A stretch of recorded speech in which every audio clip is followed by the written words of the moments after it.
Kami tidak peduli apa kata dunia, apa kata keadaan sekitar kami, tapi yang daripadamu pasti dan selalu sempurna adanya.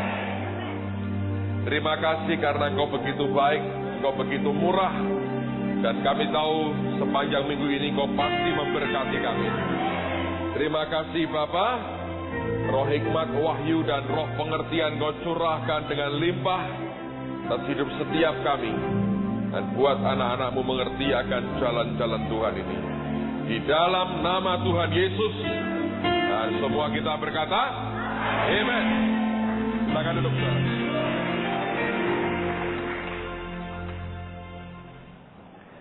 Mari kita buka firman Tuhan pagi ini. 2 Korintus pasal 5 ayat yang ke-17. 2 Korintus pasal 5 ayat yang ke-17. 2 Korintus 5 ayat 17. Sudah semua? 2 Korintus 5 ayat 17. Jadi siapa yang ada di dalam Kristus, ia adalah ciptaan baru. Yang lama sudah berlalu, sesungguhnya yang baru sudah datang. Perhatikan ada kata di sini yang luar biasa, ciptaan baru. Kalau kita di dalam Kristus, kita adalah apa, saudara? Ciptaan baru. Sekarang bandingkan dengan Galatia pasal yang ke-6 ayat yang ke-15. Galatia pasal yang ke-6 ayat yang ke-15. Kita baca bersama-sama 2, 3. Sebab bersunat atau tidak bersunat tidak ada artinya, tetapi menjadi ciptaan baru itulah yang ada artinya. Menjadi ciptaan baru itu yang ada artinya. Nah, sekarang perhatikan baik-baik. Kata ciptaan baru atau new creature itu dalam bahasa aslinya, kata itu artinya original formation. Suatu bentuk asli yang baru. Ya, perhatikan. Kata ciptaan baru ini itu beda dengan begini, saudara. Ini dengar ya. Kalau saudara tahu ini bunga, ya ini bunga plastik. Kalau saya cabut bunga ini, ya, lalu kemudian saya serahkan kepada toko bunga atau ahlinya, saya berkata, coba buat yang baru dah. Maka dia akan apa? Menambahi dengan beberapa hal dan mengerjakannya begitu rupa, sehingga menjadi suatu yang baru. Tapi bukan itu tujuannya. Sebetulnya ini beda, ini hanya bentuk yang baru. Ya kan? Misalnya kayu dari hutan dipotong. Saya berkata, oke, kalau begitu mari kita jadikan mimbar. Dipotong, dibentuk jadi mimbar. Lalu orang berkata, wow, ini ciptaan baru. Bukan. Ini hanya suatu bentuk lain. Tapi bahan dasarnya tidak ada perubahan. Tetap kayu, tetap kayu. Ya kan? Apalagi misalnya. Kain. Anda beli kain, diserahkan ke orang yang pandai membuat pakaian, engkau berkata bahwa coba buatin aku pakaian, baju, kemeja. Jadi kemeja. Orang berkata, wah ini ciptaan baru. Bukan. Kata new creature atau ciptaan baru, sebetulnya dalam bahasa aslinya artinya original formation. Suatu bentuk asli yang baru. Nah, kalau digunakan istilah binatang atau makhluk hidup, ini ada namanya spesies baru. Ini suatu jenis yang baru memang. Dan sebetulnya tidak ada kaitan dengan yang lama sama sekali. Nah, kalau kita tarik lebih jauh lagi, semua spesies yang baru itu punya DNA yang baru.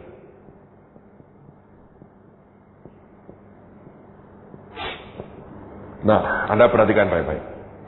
Di dalam Kristus, kita ini spesies yang baru. Ngerti? Itu yang membuat kita ini beda dengan dunia. Dan spesies kita ini hanya ada satu yang cocok dan sama persis. Yaitu DNA yang dimiliki oleh siapa? Yesus Kristus. Sebab ini terjadi karena kita di dalam Kristus. Nah, sekarang mari kita lihat lebih jauh. Efesus pasal yang pertama.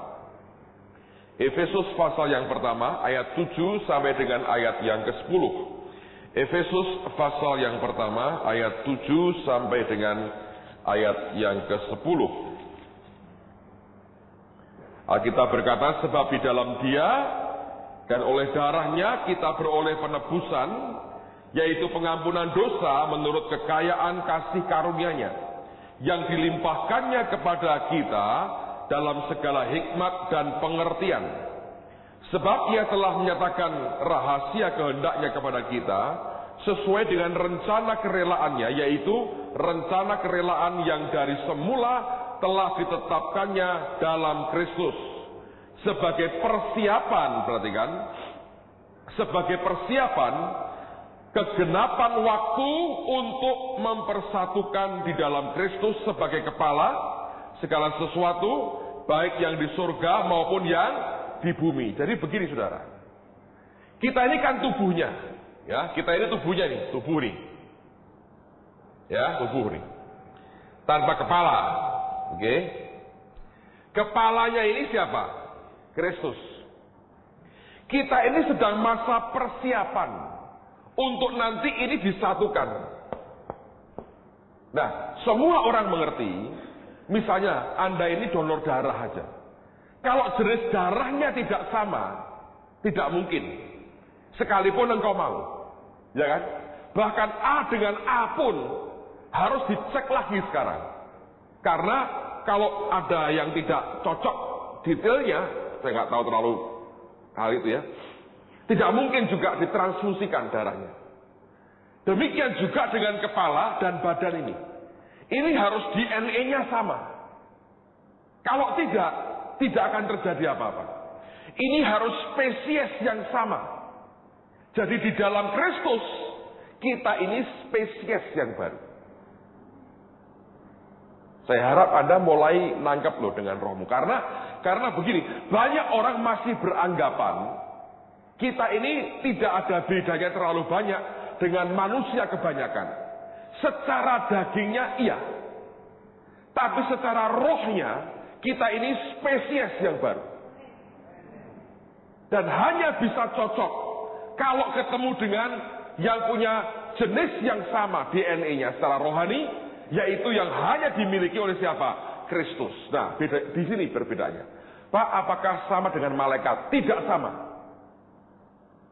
Secara fisiknya, perhatikan, hanya di surga itu hanya Yesus sementara ini dan beberapa orang tertentu yang punya roh, jiwa, dan tubuh, yaitu tubuh baru. Ngerti? Yesus kan makan ikan goreng, ya kan, setelah dia bangkit. Dia bisa nembus tembok. Dia punya namanya tubuh baru. Kelak kita, kalau disatukan, kita ini punya tubuh baru. Makanya ada namanya kebangkitan orang-orang mati di akhir zaman. Begitu nanti kita punya tubuh baru, maka di sorga, malaikat tidak punya, yang lain tidak punya, hanya Yesus dan gerejanya. Yang punya roh yang merdeka, yang lahir baru, ada jiwa yang menyatu dengan Tuhannya, ada tubuh baru yang Tuhan berikan kepada kita. Itu yang menjadikan bukti sebetulnya ini betul-betul spesies baru. Karena nggak ada lagi yang lain. Orang dunia ketika mereka nanti mati binasa di neraka, maka tidak ada lagi tubuh baru mereka. Habis. Mereka tidak bisa menikmati seperti yang dimiliki oleh Yesus Tuhan kita. Hanya kita yang sebetulnya punya spesies yang sama. Kita ini jenis spesies makhluk yang sama seperti yang ada pada Kristus Yesus. Dan ini hebat, saudara. Jadi selama di dunia ini, kita ini sekedar menanti waktu penggenapannya. Belum, nanti kelak akan disatukan Tuhan pada waktunya ketika sudah genap saatnya. Nangkap saudara ya? Nah, dengan understanding ini sebetulnya, Anda dan saya harus menyadari bahwa kalau kita mau hidup kita ini berkemenangan, hidup kita dalam supply Tuhan yang terus-menerus dengan baik, tidak ada cara lain kecuali kita harus tetap ada di dalam Kristus Yesus. Begitu engkau keluar dari ini, saudara, Anda tidak punya supply yang lain. Seperti orang mulai kehabisan darah, slowly but surely Anda pasti mati. Sebab yang bisa memberikan supply kehidupan itu hanya Kristus Yesus. Dunia tidak bisa match. Anda mau cari apapun di luar sana, nggak bisa. Karena ini dalam proses serupa dengan ini. Ini spesies baru loh kita ini. Kalau engkau coba cari dengan alternatif lain, ya tidak akan ada gunanya. Sebab hanya di sini nih sumbernya ini sebetulnya. Nah, kalau kita terus mencoba untuk mencari sumber lain di luar ini, sepertinya Anda punya darah A, diinfus darah O, atau B, atau AB. Mati nggak kira-kira? Pasti jadi kacau hidup kita. Nah, itu kenyataan yang tidak disadari oleh banyak orang percaya. Spesies baru ini belum abadi ketika di dunia. Dia membutuhkan supply, apakah itu namanya makanan atau apapun juga, itu harus dari sini sumbernya. Kalau tidak dari sini, saudara, ini pasti mati. Makanya kalau orang Kristen, hati dan hidupnya tidak melekat ke Tuhan, dia pasti mati rohaninya. Ketika mati, ya mati dia. Bisa murtad nggak Pak? Bisa. Terhilang bisa nggak? Bisa terhilang. Jadi ketergantungan kita dengan Tuhan Yesus itu tidak pernah bisa ditawar lagi. Nah, sekarang Alkitab berkata, kita dalam masa menunggu, masa menanti disatukan dengan Dia, di mana kita kelak akan punya kehidupan, ada yang namanya tubuh baru. Sekarang kita masih pakai tubuh yang lama, tubuh yang tidak kekal, tubuh yang akan binasa. Tetapi bagaimanapun juga, spesies baru ini hebatnya, dia itu hidup di dua dunia, yaitu dunia yang jasmani dan dunia yang apa? Rohani. Padahal kalau kita perhatikan di firman, baik yang jasmani maupun yang rohani, itu mereka masing-masing punya hukum tersendiri atau law tersendiri. Yang di sini namanya hukum natural atau hukum alam. Yang di sini namanya bahasa Alkitab hukum iman, the law of faith, atau hukum roh kehidupan.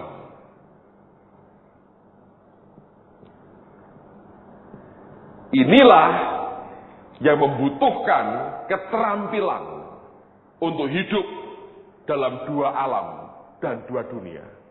Dan inilah sebetulnya, ini bisa dianggap sumber kekuatan yang luar biasa, tapi juga sumber kekacauan kalau kita lagi proses belajar sebetulnya. Pak, kok sumber berkat yang besar itu dari mana, Pak? Ya sederhana. Kalau di sini mentok yang alam ini, pindah dong ke yang lebih tinggi, ke hukum iman dan hukum roh kehidupan. Yang dikatakan tidak ada yang mustahil bagi orang yang percaya.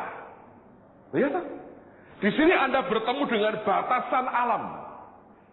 batasan manusia kita. Begitu terbatas, mentok, tidak bisa, lompat kita pindah. Kalau gitu gua pakai hukum iman.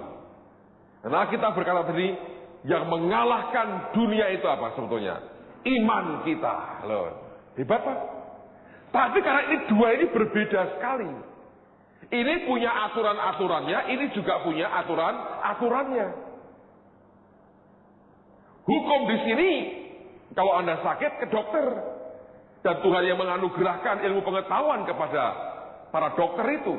Ketika sudah mentok, tidak bisa ngapa-ngapain, orang dunia berkata, habislah riwayat saya. Kita berkata, pindah gua ke hukum iman. Lalu, kita percaya dalam nama Yesus, oleh bilurnya, aku sudah disembuhkan. Sembuh di sini, saudara. Orang di sini berkata, mujizat. Kita berkata, biasa itu. Karena memang kita ini punya DNA yang berbeda dengan dunia. Spesies kita ini baru beda dengan dunia. Jadi Anda harus ngomong ke dirimu, aku ini makhluk dengan spesies baru. Ya tak? Coba ngomong ke sebelahmu. Kenalkan ini makhluk luar angkasa. Spesies baru. Punya DNA yang baru. Ngerti saudara? Jadi sekali lagi saya mau berikan gambaran di sini. Sekali lagi Anda perhatikan baik. Kalau engkau bisa nangkap dasar ini, nanti belajar seterusnya akan lebih enak. Diajari, karena di sini akan lebih banyak belajar yang di sini kan. Mengapa perlu belajar yang di sini? Karena yang di sini kita sudah lebih pinter. Sekolah kita, pendidikan kita, edukasi kita, sehari-hari kita diajari yang begini nih. Tapi tidak cukup. Kita harus menguasai keterampilan hukum yang di sini. Saya mau berikan ringkasannya lagi. Ingat, di dalam Kristus Yesus kita ciptaan baru. Ciptaan baru artinya kita ini spesies yang baru. Kehidupan makhluk yang baru. Sehingga punya DNA yang baru. Dan yang membuat itu sama, yang DNA-nya sama adalah Yesus Kristus Tuhan kita. Kita ini tubuh. Lagi tunggu penggenapan disatukan dengan kepala. Dalam wujud apa secara manusianya, kita punya tubuh baru seperti Yesus punya tubuh baru. Jadi kalau orang di luar dia, supply-nya akan kacau dalam hidupnya. Yang pertama Anda harus ingat, di luar Yesus, supply yang dunia berikan mengacaukan sistem kehidupan kita. Apapun bentuknya, di luar Yesus mengacaukan sistem yang ada pada manusia kita. Lalu yang kedua adalah kita mengerti bahwa manusia kita ini punya hidup di dua alam, seperti katak. Di darat bisa, di air bisa. Ya, entah seperti yang lain. Pokoknya makhluk hidup dalam dunia yang berbeda, dua dunia berbeda, jasmani dan rohani. Yang jasmani punya hukum anatural, punya hukum alam. Dengan segala macam aturannya. Anda hujan lebat di luar begitu ya, Anda flu. Pasti. Karena engkau melanggar hukum alam. Di sini engkau jangan mencobai Tuhan. Lalu ada juga hukum yang rohani. Namanya Alkitab mengatakan hukum iman dan hukum roh kehidupan. Bisa terampil di kedua-duanya. Kalau terampil di kedua-duanya, saudara akan menguasai sesuatu.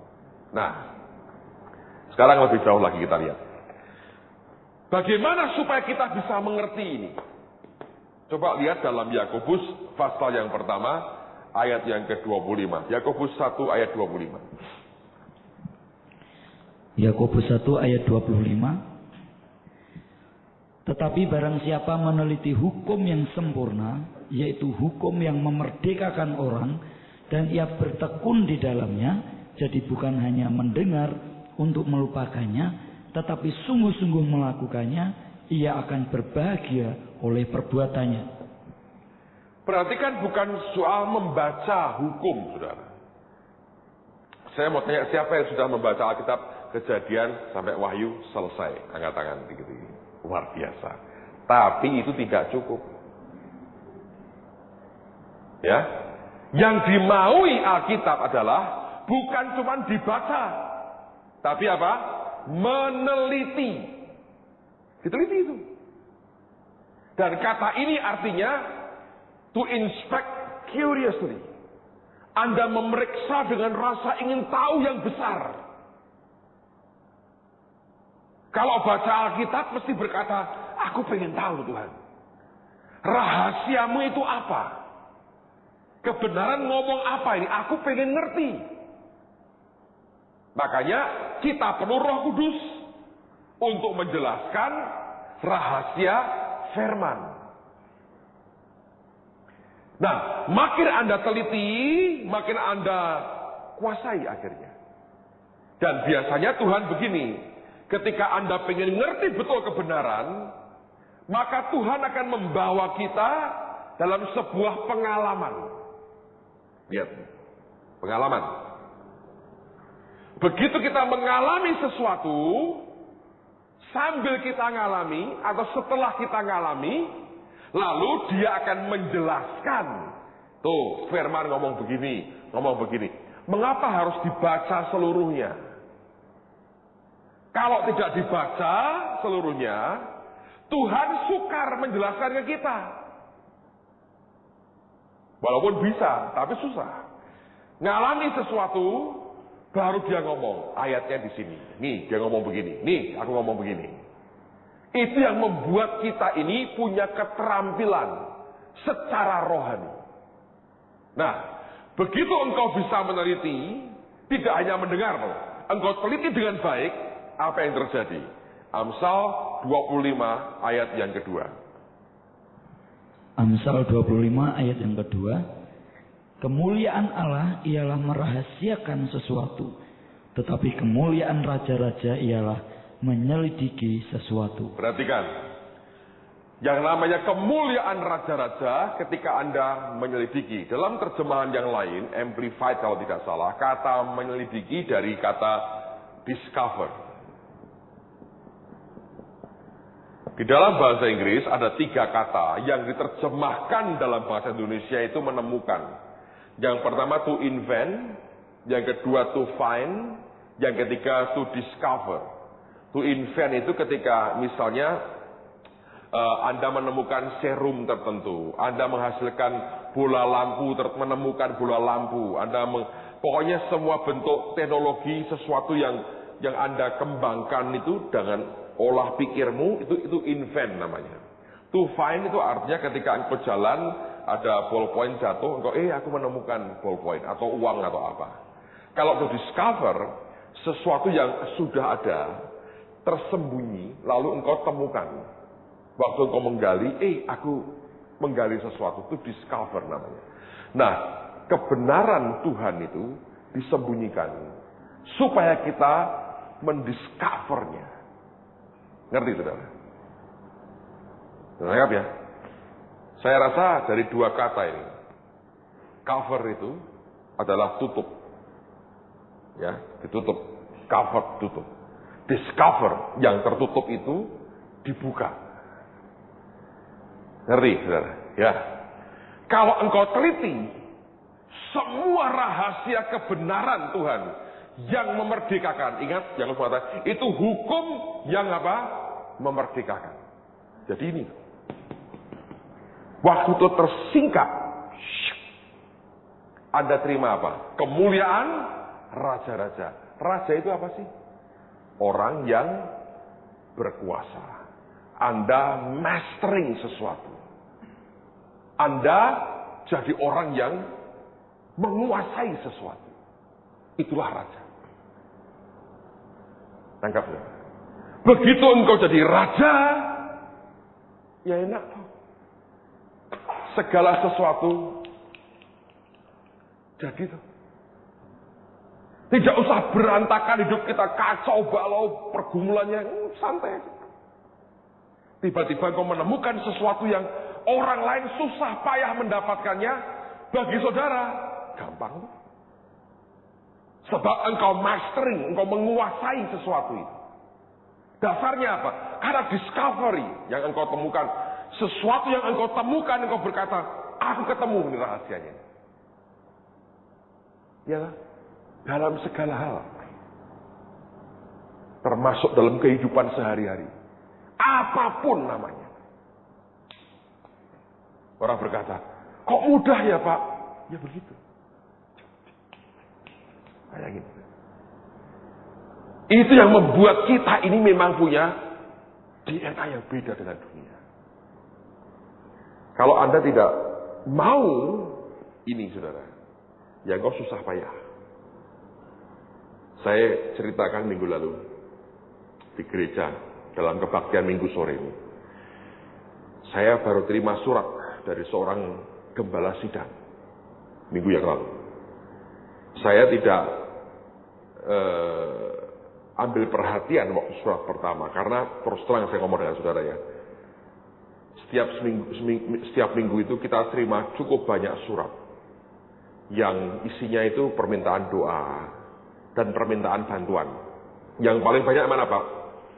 Doa dan bantuan. Karena kalau orang minta bantuan tok itu kurang sopan. Bantu, doakan dan dukunglah gitu saudara. Tapi sebetulnya minta dukungan yang lebih utama. Enggak. Kalau saya doakan aja ya enggak mau saudara. Dukung. Jadi minta duit. Nah, karena saking banyaknya, tentu tidak bisa semua saya sempat baca. Di kantor ada 2 teman yang saya tugasi untuk kamu coba disortir, didoakan, dilihat, dibaca dengan baik. Kalau Tuhan gerakkan ya bantu. Kalau Tuhan tidak gerakkan ya sudah, mau apa lagi. Karena banyak banget saudara. Dan kita mesti ekstra hati-hati menggunakan uang Tuhan. Tapi jumlah itu cukup signifikan lah. Setiap minggu itu cukup banyak. Dan semua merasa bahwa dalam posisi yang berat dan pergumulannya paling berat di dunia. Kemarin saya dari luar kota, mau pulang aja, ada suami istri dan muka sudah kusut. Dia berkata, Pak saya nggak sempat konseling, Bapak mau pulang ke Semarang malam ini, tapi saya titip ini Pak, surat ini. Saya baca, problem, waduh Pak saya sudah stres sekali, saya sudah tidak tahu pasti bagaimana. Tapi ini hamba Tuhan, dia ngomong begini. Surat pertama berkata begini, saya ini mau kawin Pak. Saya butuh uang sekian puluh juta. Dan pernikahan kami sudah tertunda 2 kali. Tolong Bapak kirimi saya uang sekian puluh juta untuk biaya kawin saya. Saya waktu baca itu ya, saya ketawa juga ya, saya bilang, ini orang berani kawin, tidak punya duit. Setelah butuh duit, minta saya. Saya nggak tahu ini siapa, nekat bener ini orang ini. Tapi saya belum sempat balas surat itu, karena dia bersama dengan tumpukan yang lain.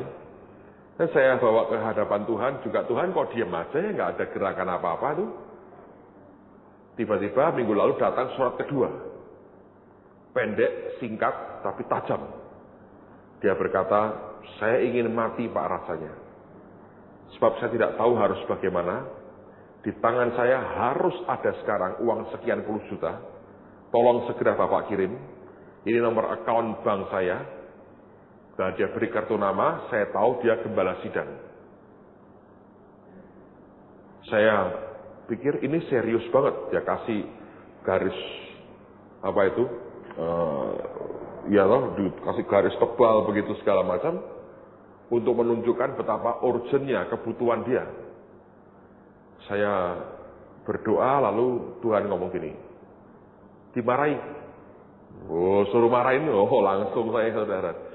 Tidak aja kalau Anda baca begitu, apa yang jadi reaksi saudara? Gembala sidang. Saya ngomong terus terang gini. Saya boleh tidak bicara terus terang dengan Anda? Dia belum sempat jawab boleh atau tidak, saya langsung ngomong saudara. Ya lah? Karena persurat kan, saya berkata gini, kalau kamu memulai rumah tanggamu saja tidak punya iman seperti ini, bagaimana kelak kamu bisa menyelesaikan keluarga ini dengan sempurna? Bagaimana kalau kelak lahir anak-anak dengan biaya sekian ratus juta dalam hidupmu yang harus kamu sediakan? Saya mengatakan begini, kalau tidak mampu memulai, jangan pernah memulai. Loh, artinya apa, Pak? Jangan kawin. Gitu? Kalau mau kawin aja tidak punya iman, kenapa membangun? Kalau gini, saudara, kalau saudara ini tidak punya kemampuan untuk membuat kapal, bagaimana bisa mengajak orang lain menyeberangi Samudra Hindia dan Pasifik? Mau dibawa pakai apa? Rakit. Ya toh. Kalau bangun kapalnya tidak mampu, kenapa harus nyeberangi Pasifik? Tinggallah di sini saja. Bertani lebih baik. Kenapa harus nyebrang Pasifik mau ke Hawaii? Mau pakai apa? Sampan. Ya mati, saudara. Nah, saya berkata, saya ngomong dengan keprihatinan sebagai sesama hamba Tuhan. Dan saya berkata, Anda ini gembala sidang. Mau dibawa kemana itu jemaat? Kalau kamu sendiri tidak pernah berkemenangan soal begitu. Sedih saya terus terang dengar. Dan saya tidak merasa Tuhan suruh kasih saya uang. Jadi itu yang saya balaskan. Dan sampai sekarang kok belum ada balasannya lagi. Saya harap itu cukup untuk membuat dia sadar bahwa kalau tidak berani bisa memulai, kenapa harus dimulai? Nah, kita berkata mau bangun menara, hitung dulu dong biayanya. Di tengah jalan terus nggak mampu, berantakan. Tapi itu membuat saya berpikir bahwa hidup kita ini bisa begitu fatal, ya saudara. Ya. Kalau seorang pendeta yang setiap minggu, setiap hari bergulat dengan Alkitab, sekian puluh juta itu dia tidak mampu dapatkan untuk biaya kawinnya. Dan saya ngomong dengan dia begini, ada yang bisa lebih murah dengan cara buang semua pesta pora yang tidak perlu, tidak ada keharusan kamu pakai pakaian pengantin, just toh kamu pendeta sudah punya, ya toh istrimu aja suruh pakai pakaian yang sedikit baik, tidak harus, dan tidak tanpa pesta lah, panggil pendeta teman baikmu, berlututlah kalian berdua di hadapannya, dia tumpangi tangan, kawin sudah selesai, tanpa sekian puluh juta. Kelihatannya sadis, saudara. Tapi saya mengajari dia sesuatu yang sangat dasar dan prinsipil. Cukupkan dengan apa yang ada. Kenapa harus ngemis keluar, minta puluhan juta? Dan dia berkata begini, semua buku Bapak sudah saya baca. Wah, saya malah tambah tersinggung sebetulnya. Sudah baca buku saya tidak seperti itu. Artinya berkata, Pak, saya nggak berubah baca bukumu. Ya toh, buat saya begitu toh. Buat dia mungkin berkata, loh, udah saya baca loh Pak bukumu. Saya berkata dalam hati, lo baca buku gua tidak berubah. Apa yang bisa saya buat? Tidak bakal saya kasih uang. Tapi artinya hidup itu serius. Sesuatu yang sangat serius. Yang kita mesti pertimbangkan betul. Bisakah kita melewati kehidupan ini dengan baik? Harusnya bisa. Ini loh, saudara. Kalau ini mentok ada begini loh. Dia berikan dua cara. Kalau you mau pakai dulu yang ini, tidak mau, nggak bisa, ini dipakai. Mungkin sekali sebetulnya. Tapi seringkali kita nggak mau. Dan tidak ada cukup keterampilan untuk kita kuasai. Nah, keterampilan dalam hal apa, Pak? Saya ngomong terus terang. Aspeknya banyak sekali. Makanya ini tidak pernah habis untuk diteliti, dipelajari, dimengerti, saudara. Sebab tanpa kita pahami betul apa yang Tuhan katakan di sini, berat hidup kita ini. Tapi kalau Anda sudah mastering sesuatu, semua jadi simple. Ya. Saya tidak bisa menyangkali bahwa di awal saya dipanggil Tuhan jadi pelayan Tuhan. Concern saya yang pertama kali pada waktu itu karena kondisi adalah soal kehidupan di dunia ini. Yang di atas saya percaya bereslah sama Tuhan. Selama di dunia ini berat. Karena saya pernah cerita dengan saudara, Zaman ketika saya dipanggil beda dengan sekarang. Zaman itu kalau orang jadi gembala sidang. Orang sekolah teologi itu kalau di perguruan tinggi di mana-mana ditolak, lalu beramai-ramai membuang diri ke ladang Tuhan. Istilahnya ya toh, ladang Tuhan sebagai tempat pembuangan. Jadi orang-orang bahasa Belandanya askiran, tahu askir, orang-orang yang sisa-sisa itu, ya, yang tidak ada dunia mau terima, akhirnya ke situ. Bayangkan. Sekarang saya baru tahu bahwa itu toh memang ada gunanya. Kalau Tuhan bawa kami itu ke berbagai proyek yang tidak masuk akal, yang kalau saya tidak dibekali dengan itu, tidak akan mungkin terjadi. Yang kita spend tiap bulan itu begitu besar, dan tidak pernah bisa itu terjadi, kecuali Tuhan berkarya dahsyat dalam kehidupan pribadi kita. Saya cerita kemarin kalau bagi teman-teman yang weekend, kami baru dapat tanah lagi, saudara. Luar biasa. Ini kan Holy Stadium ya, tanah yang kita ada pernah sana kan. Jadi kita bangunan di sini kan. Ini tenis indoor yang kita sering kali sewa itu. Nah, ini ada jalan, ini ada kompleks tanah lagi. Pedagang itu pinter sekali. Tahu ini dibangun, tadinya mau dipakai untuk gudang. Dia batalkan proyek gudangnya. Anda tahu ini dibangun kompleks perumahan. Perumahan yang eksklusif. Siapa yang mereka mau pengen beli? Jemaat. Ke gereja mudah, 3 jalan. Yang di ujung sini, itu pendeta Gizi, Pak Budi Hidayat. Beli kompleks ruko untuk perkantoran. Pinter nih. Dia ngomong terus terang ke saya, Pak, aku nih beli tanah di sini dan beli ruko di sini. Loh kenapa saya bilang? Tak jagain Pak. Kan Bapak bangun, Holy Stadium. Banyak orang Pak. Pasti kalau saya bangun di sini, jemaat Bapak pada beli ruko tempat saya. Wah kamu pendeta itu pedagang ulung, saya berkata. Memang beliau masih juga bisnis, saudara. Terus dia berkata, saya juga mau bangun gereja kecil Pak, di depannya. Oh, boleh aja, rame-rame, saya berkata, nggak apa-apa. Nanti saya bangun ini, bangun itu. Saya memang ini kok Pak, saya sudah membaca ini. Ini kalau jemaat ribuan, belasan ribu tiap minggu di sini, ini tempat marketing yang luar biasa katanya. Laku itu saya dengar tuh. Memang jemaat kami beli situ tuh. Saya bilang, wah ini hebat sekali. Nah, sekarang orang owner lain yang punya tanah ini, ngerti begitu, dia ikut-ikutan, saudara. Bangun perumahan saja. Pasti di sekian belas ribu orang, banyak orang muda, dihitung tuh. Banyak orang muda akan segera kawin. Kemarin kita buat sekolah pertumbuhan rohani, pre-marriage, pranikah, saudara. 760 sekian anak-anak youth kami ikut kelas itu. Jadi dalam sekian tahun lagi, kalau saya bagi 2, ada 350 pasang lebih akan siap kawin itu berjajar. Ayo, dengan itu aja kalau belum ada pertumbuhan, 350, seminggu paling 52 minggu. Berarti ini baru habis kalau seminggu sekali kawin aja, 7 tahun baru habis, saudara. Jadi ini yang mau kawin antri banyak sekali di gereja. Nanti bulan Juli dalam 1 hari Minggu bisa 3. Dan kami tidak pernah mau masal. Beberapa gereja buat masal kan, 5 sekaligus. Saya berkata kawin itu seumur hidup cuma sekali. Harus dibuat yang spesial, tidak boleh masal. Jadi ntar kita sediakan kapel sampai 6 untuk orang kawin. Anda mau kawin boleh juga 6 disediakan.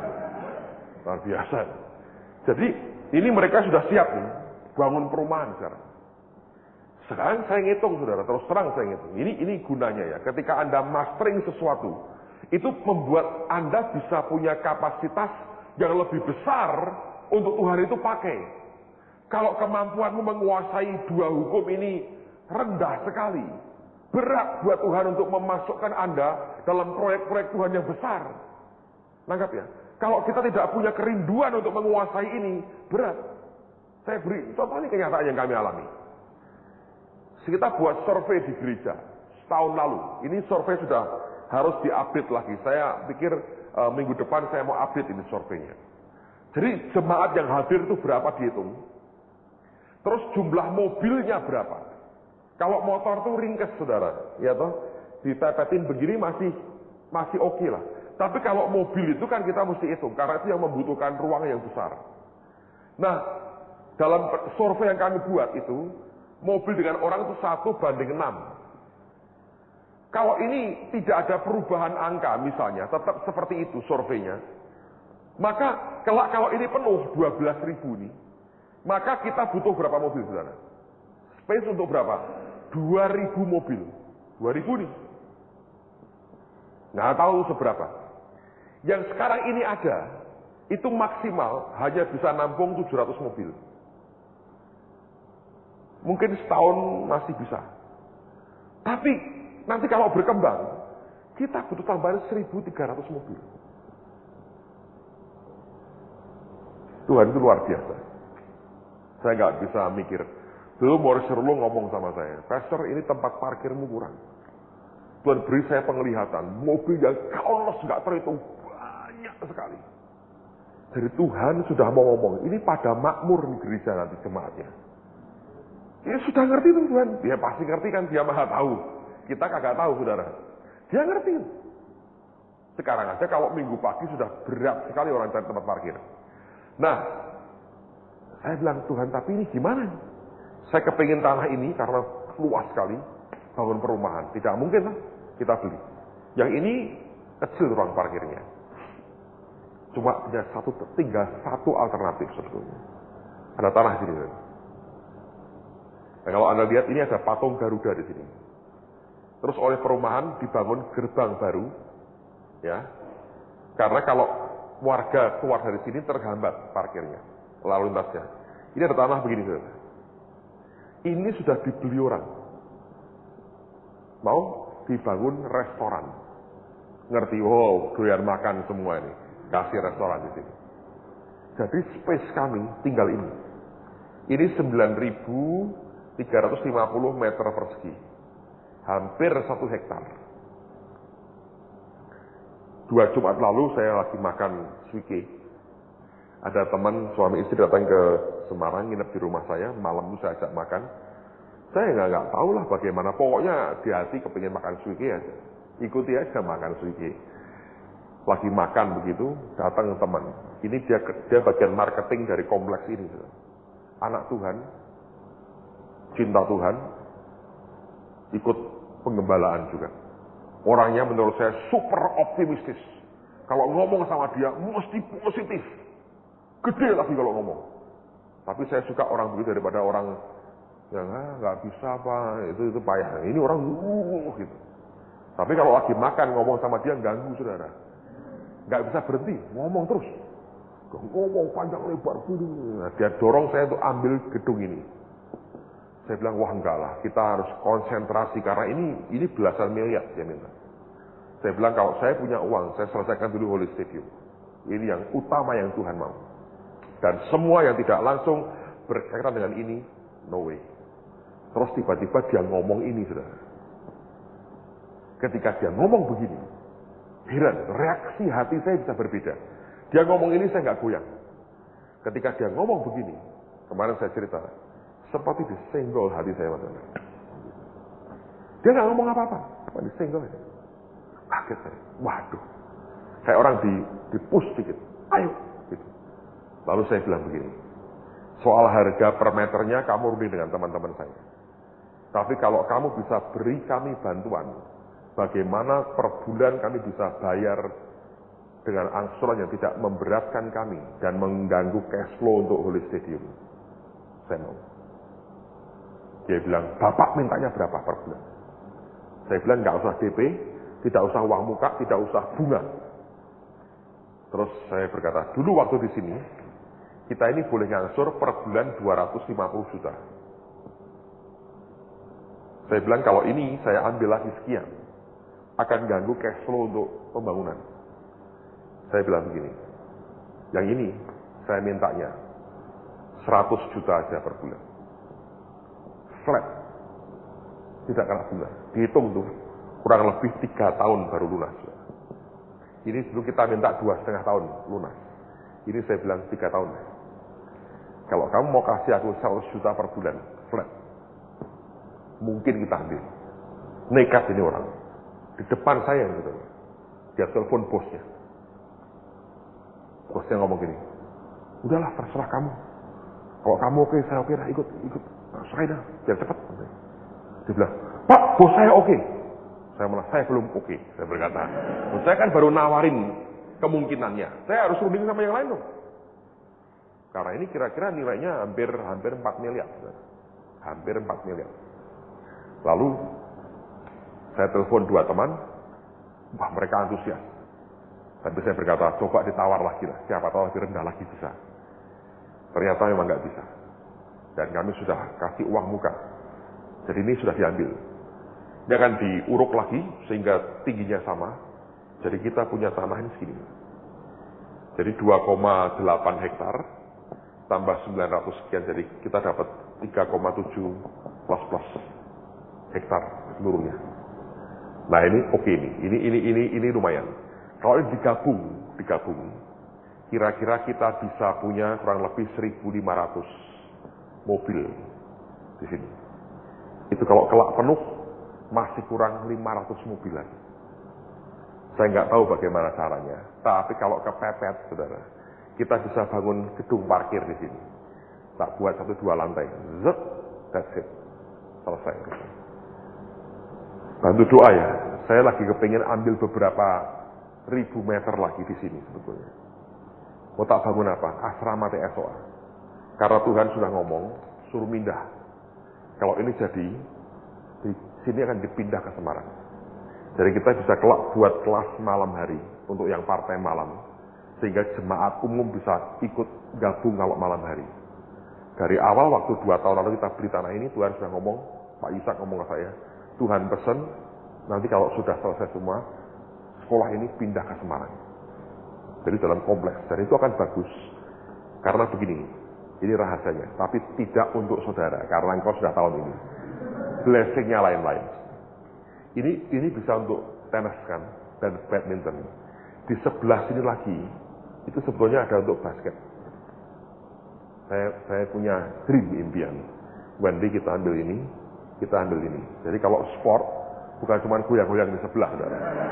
Tapi Anda bisa, kelak mereka, bukan Anda, mereka bisa main tenis, badminton, mereka bisa main basket. Saya masih punya satu lagi impian. Di sini itu ada kolam renang, saudara. Mereka bisa berenang.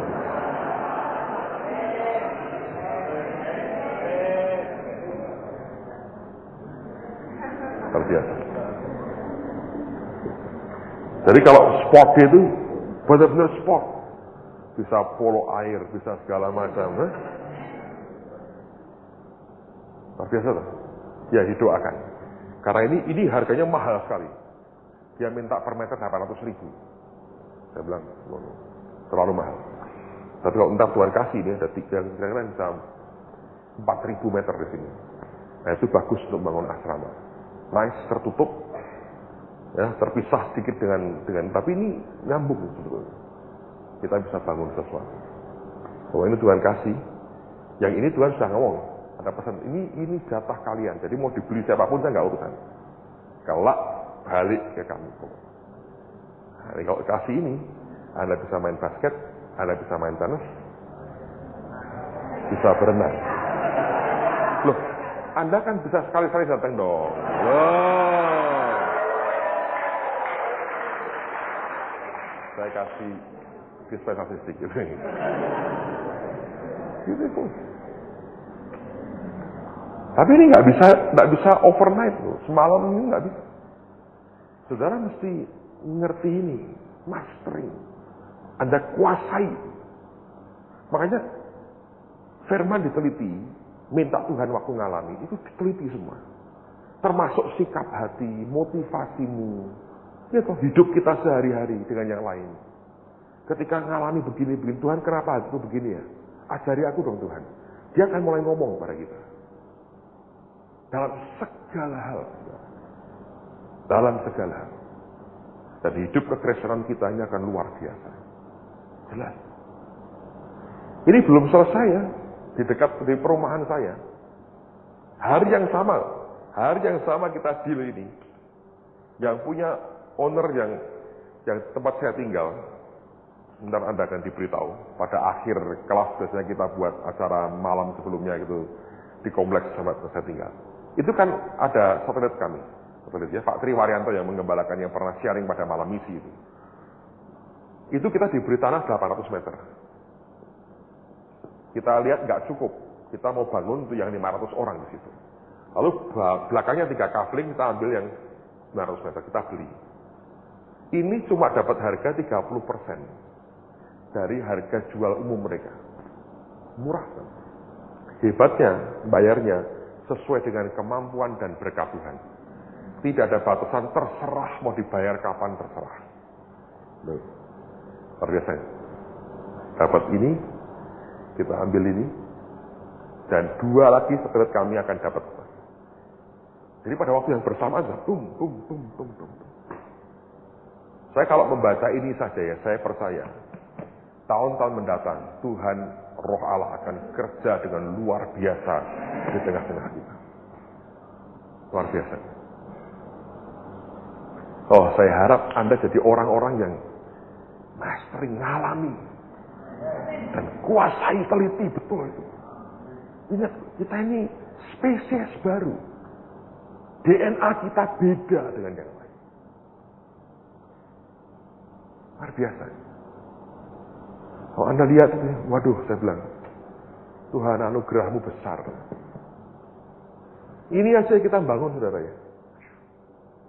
Teman-teman yang bantu kerjain ini, kemarin 3-4 hari jalan-jalan ke Kuala Lumpur. Gara-gara sebuah perusahaan AC mau nawarin kita. Dia di Indonesia belum pernah pasang, yang masangnya di Kuala Lumpur. Bayarin tiketnya semua dibawa, tidur di hotel yang bagus, lihat jalan-jalan ke Kuala Lumpur, pulang, gimana Pak? Mahal, nggak jadi ya? Nggak jadi. Jalan-jalan dengan mereka. Bayangin. Jadi ini blessing-nya besar sekali. Saya tidak tahu ke depan akan bagaimana persisnya. Tapi saya melihat dari apa yang Tuhan sediakan buat kita ini ajaib sekali. Ini ajaib. Dan ini kekuatan besar. Sulit terus terang gereja hari ini di dalam kota. Anda bisa punya properti lebih dari 3 hektar seperti ini. Karena ruangan sudah makin sempit di kota. Ini kan nggak di luar kota sebetulnya. Masih di dalam kota Anda bisa punya 3,7 hektar. Itu properti yang besar sekali. Dan sekaligus itu simbol-simbol dari Dia mau menunjukkan kepada kita bahwa Dia Tuhan yang maha besar. Dia Tuhan yang luar biasa. Nah, Anda itu punya DNA yang sama dengan Dia. Kita spesies yang baru. Saya heran kenapa orang tidak mau berbondong-bondong melayani Tuhan. Saya heran kenapa orang tidak mau berbondong-bondong berkata, aku mau nyembah Tuhan yang luar biasa seperti ini. Bingung. Tapi saya bilang, Tuhan, Engkau memang luar biasa. Luar biasa. Saya kalau lihat begini, saya nggak berhenti-hentinya, saya kagum dengan Tuhan. Dia sediakan semua yang terbaik buat anak-anaknya.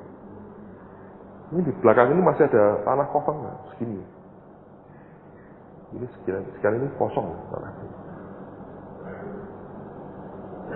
Ambil Pak, bentar, tunggu waktunya. Ya. Dulu Pak Adi Sutanto, pendiri JKI dan ketua sinode kita, dia punya impian sebetulnya. Ingin membangun namanya Christian Center. Kompleks Kristen. Ini ya saudara. Kalau ini rumah isinya anak Tuhan semua. Rukunnya yang punya anak Tuhan. Sini kekristenan di sini kuat. Ini kan Christian Center. Heran. Di Amerika ada 2 orang yang membangun kota. John Alexander Dewey itu membangun Science City, kota Sion. Sayang dia jatuh pada masa tuanya. Tapi itu ada itu di Amerika. Satu kota namanya kota Sion, Science City. Yang membangun hamba Tuhan. Orang Robert bangun namanya City of Faith. Bentuknya apa? Itu gedung pencakar langit. 2 begini. Dan masing-masing 77 lantai. Bayangin, gedung. Kayak WTC di Oklahoma. Luar biasa. City of Faith. Heran. Tuhan itu kalau sudah mau berkarya, mesti luar biasa. Nah, kita mau lihat, saya mau lihat. Karena ini akan terus seperti itu, efeknya akan terus. Saudara. Itu gerak. Dan saya melihat kita masih punya ini. Walaupun ini mahal. Tapi ini masih mungkin. Dan ini masuk dalam kompleks perumahan. Bandi kalau Tuhan berikan semua ini. Wow. Saya nggak kebayang. Kita ngurus IMB, saudara. Bangun ini, IMB. Izin mendirikan bangunan. Tahu nggak? Kita di diskon berapa pemerintah? 90% diskon. 90% diskon. Diskonnya 10%, 15%, paling tinggi 50%. Kita mengajukan izin. Diskon 90%. Harusnya bayar 70 juta sekian, cuma 7 juta kita bayar. Perpuluhannya tok. Ayo. Masuk akal nggak? Nggak masuk akal. Ngurus izin 4 hari keluar gereja. IMB nggak dimasalahkan. Dan hebatnya pemerintah kita ini memang masih terbelakang soal aturannya. Dia nggak tahu kita. Jadi kalau ini gedung berapa, luasannya berapa, nanti menentukan parkirnya berapa. Menurut mereka, parkir kita ini masih lebih-lebih. Kita yang jalani ngerti ini nothing sebetulnya. Cuma mereka tidak ngerti aja. Ini kekuatannya akan seberapa di sini.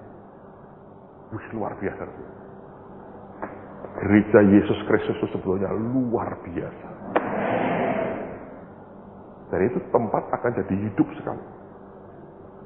Dan ini akan dirancang untuk dengan sistem pengairan yang tertentu, saudara. Jadi air itu akan dimasukkan ke bawah tanah lagi dengan sistem. Sehingga ini bisa jadi percontohan. Bagaimana mengelola air. Nanti kelak tidak akan kehabisan air gitu. Wah, saya melihat so much. Kalau sudah ngomong begini nggak bisa habis, saudara. Terus impian berkembang. Ya. Saya punya teman satu. Ini kalau teruskan ya, terus nih saudara. Ini pantai ini pantai. Teman baik saya. Di sini punya tanah 3.000 meter. Saya approach dia, dapat. Saya bisa omongin dia. Bapak buat apa nganggur? Mungkin saya bisa bangun villa kecil untuk alumni TSOA untuk berlibur. Gitu. Bonus. Capek tiap 3 tahun bolehlah mampir seminggu gratis, nggak usah apa-apa. Lihat laut yang biru, melihat kebesaran Tuhan, itu kan bagus juga.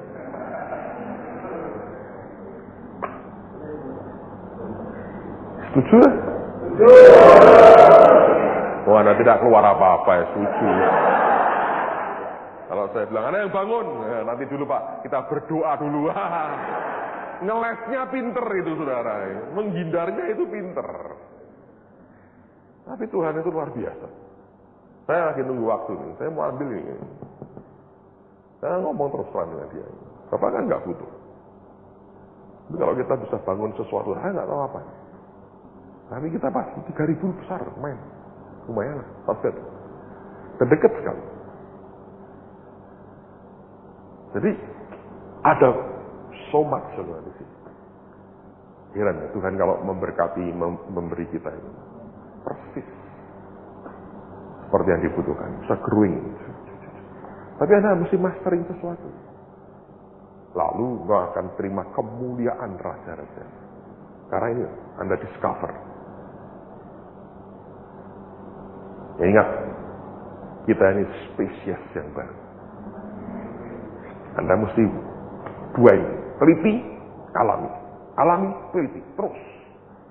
Nanti Anda mastering, Anda menguasai. Begitu kau menguasai, kemuliaan raja-raja diberikan dalam hidup. Jelas. Luar biasa. Saya percaya ini banyak hal yang bisa dibuat. Pak Sugiarto sudah ngomong sama saya. Begitu kita sudah ngomong ini, dia bilang, wah Pak, ini rasanya proyek tidak pernah habis. Tidak ada habisnya. Saya bilang iya. Jadi siap-siap aja. Ini tidak ada habisnya. Terus. Mari berdiri sama-sama. Naikkan lagu El Shaddai, El Shaddai. Dan mari percaya El Shaddai yang menyertai kita. El Shaddai, El Shaddai.